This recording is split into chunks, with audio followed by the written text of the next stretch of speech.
Welcome to My African Affairs.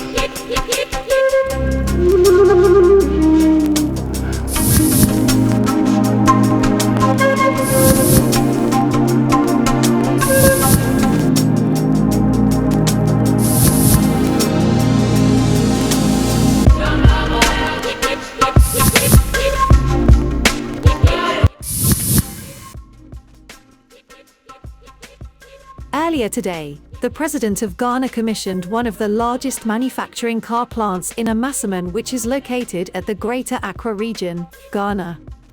The plant was launched by Rana Motors Assembly. According to the President, the plant was established to industrialize the country and also create job opportunities for the citizens. The plant is the biggest automated assembly plant in Ghana. Let us watch the full presentation from the President of Ghana and for the Akuffo-Addo government in our quest, first, to industrialize our country, and secondly, become the automobile hub in the West African region. It also presents an opportunity for me to congratulate Rana Motors and its founder, my good friend Mohammed Odeyman, for putting up such a magnificent automotive assembly park, by far the biggest to be established under the Ghana Automotive Development Policy initiated by my government. Today has been made possible through a conscious effort by government to attract investment into the industrial sector. One of such is the development and operationalization of the Ghana Automotive Development Policy, which has the vision of making Ghana a fully integrated and competitive industrial hub for the automotive industry in the region. Ladies and gentlemen, the automotive industry is one of 10 strategic anchor industrial sectors identified by government as growth poles for our nation's industrial transformation. Against all odds and the pessimism expressed by some naysayers, we continue to attract investment into the development of an automotive industry in Ghana, with our country's automotive policy receiving rave reviews across the continent and the world. Today we are witnessing what will go down in history as another giant step towards Ghana's quest to establish herself as a regional hub for the automotive industry in sub-Saharan Africa. Rana Motors, with support from Kia Motors Corporation of Korea, the manufacturer of Kia vehicles, and one of the leading global vehicle manufacturers, has successfully established the only assembly plant for the production of Kia vehicles in West Africa. This facility has already offered direct employment to 50 young men and women, and it is expected to create some 300 indirect jobs, whilst contributing to the development of the local value chain for automobile assembly. The company, I've been informed, has the capacity to assemble some 30,000 vehicles annually, bringing the total capacity of domestically established assembly plants close to 100,000 vehicles per year.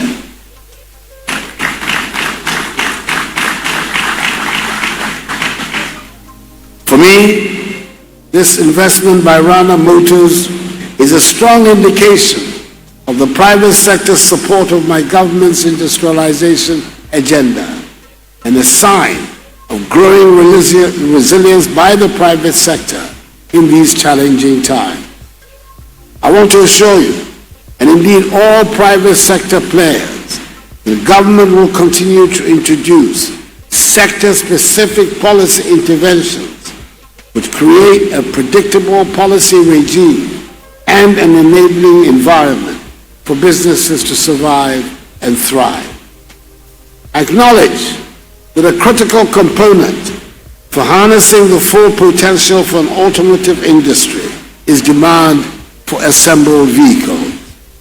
As you may all be aware, I have directed, through the Chief of Staff in the Office of the President, the prioritization of the procurement of domestically assembled vehicles by state institutions to fulfill government's commitment of patronizing made in Ghana products.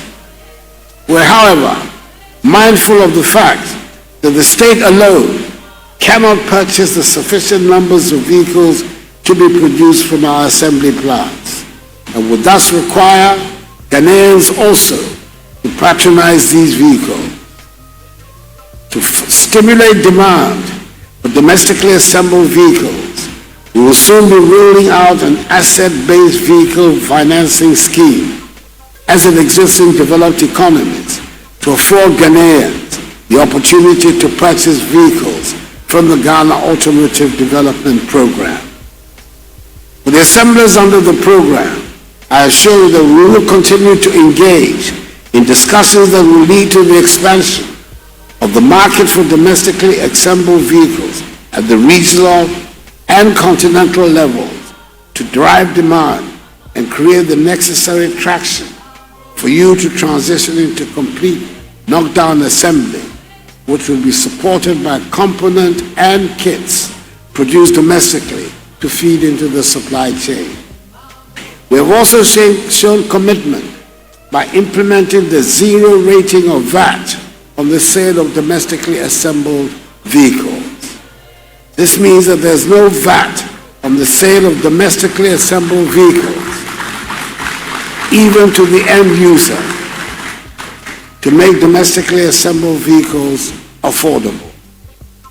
To implement the outstanding provisions within the Customs Amendment Act 2020, I've charged the Minister for Finance, upon the resumption of Parliament, to submit the required legislative instrument proposing the implementation start date for these outstanding provisions of the Act. The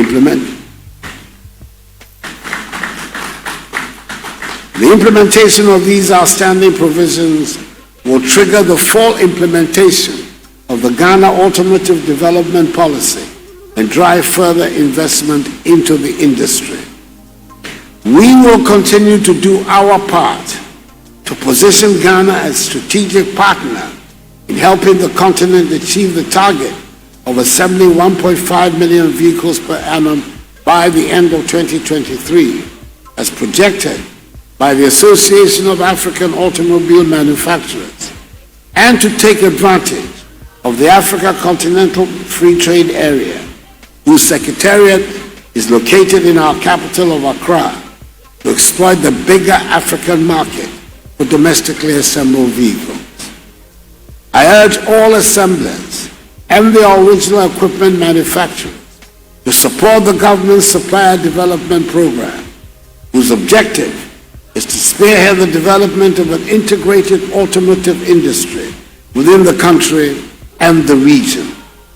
The Ministry of Trade and Industry will soon be submitted to Cabinet for approval the Ghana Automotive Component Manufacturing Policy, which has outlined incentives to attract investors into the component manufacturing sector. The policy will also support our artisans within Swami, Kukumpe, and other enclaves to upgrade their capacity to fit seamlessly into the automotive value chain. Ladies and gentlemen, I wish Rana Motors every success, and I'm confident that this project will prove to be a pivot in our drive to become an automotive hub, not only in West Africa, but also ultimately in the rest of Africa. Accordingly, ladies and gentlemen, Nime, I have the singular pleasure and honor to declare the Rana Motors Assembly Plant officially commissioned.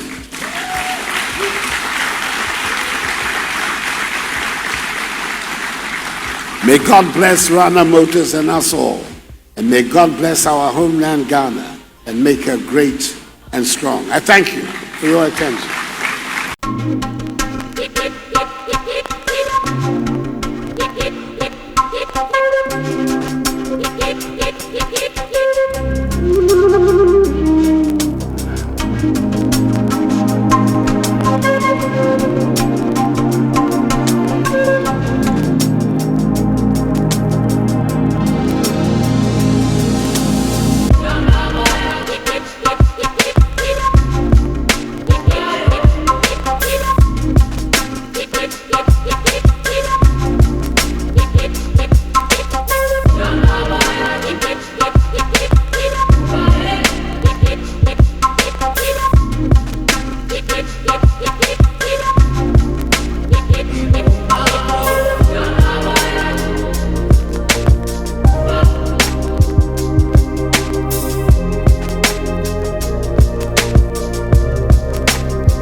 Thanks for watching. Make sure to like, share and subscribe to this channel.